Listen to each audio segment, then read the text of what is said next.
we never actually get to the end seeing what there is to see. We're still caught in the maze by the time we're leaving. And this is a big part of it.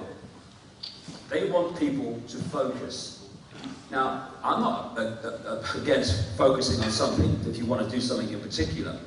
But if you can get people to focus, particularly their belief system, onto one thing, then they lose peripheral vision.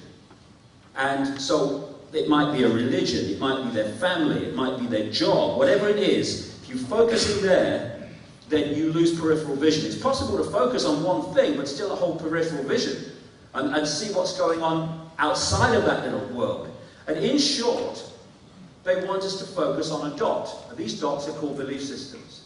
So if people in this room now absolutely focus on that dot for 20 seconds, this theatre disappears. If I'm over here, I'll disappear. Most of the screen will disappear, and only the dot will be focused upon. And that's what they're doing all the time. They couldn't care less what belief system we have, as long as it's rigid and holds us in servitude to itself. And when we're focusing on one dot, how can you connect the dots? And it's only when you connect the dots you can see the picture.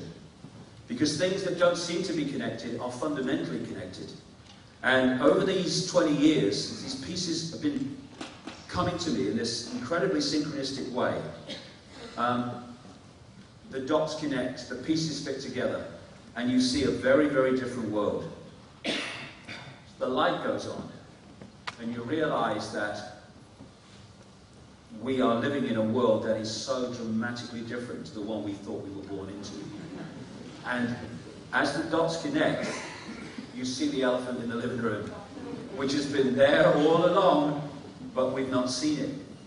And it's an elephant that says this: there are two streams going together in what we call society.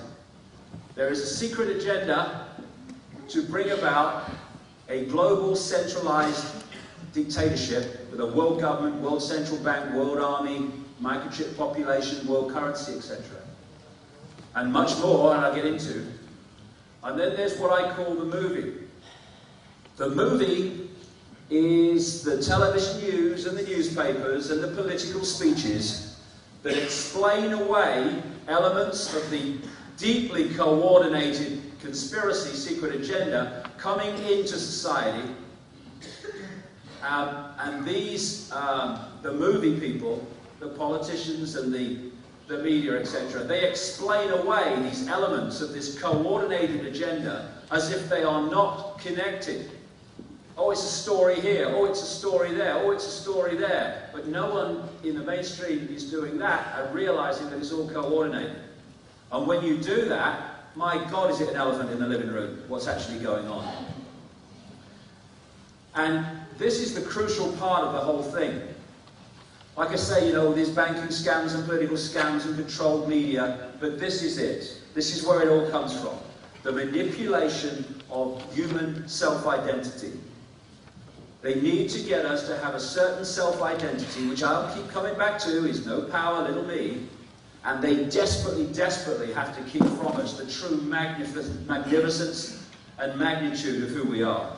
And as we go through the day, I think it will be clear how society is specifically structured to bring that about. We are consciousness. We are all that is, has been, and ever will be, having an experience in this reality. And what the system must do is take that infinity, take that sense of infinite self, all-powerful self, and put it in what I call the eggshell or the bubble. So that we operate on a tiny fraction of our multidimensional infinite self, and we process reality almost entirely, certainly in the conscious mind, through the five senses. Because the five senses are what directly connect us into this reality, and once you disconnect your awareness, your inspiration from higher levels of self, then the only place to look for, once you're in the bubble, to get a fix on you, the world, and world events, is out there. Through the eyes and the ears.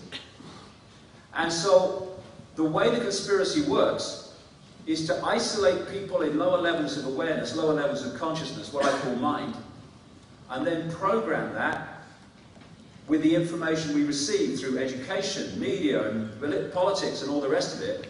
And by isolating us from higher levels of awareness, inspiration, insight, intuition, they basically create a programmed computer bubble. And that's why you can go all over the world and you can have the same situation and you'll see people reacting the same way. Different cultures, almost entirely reacting the same way. It's like enter information, press enter, react.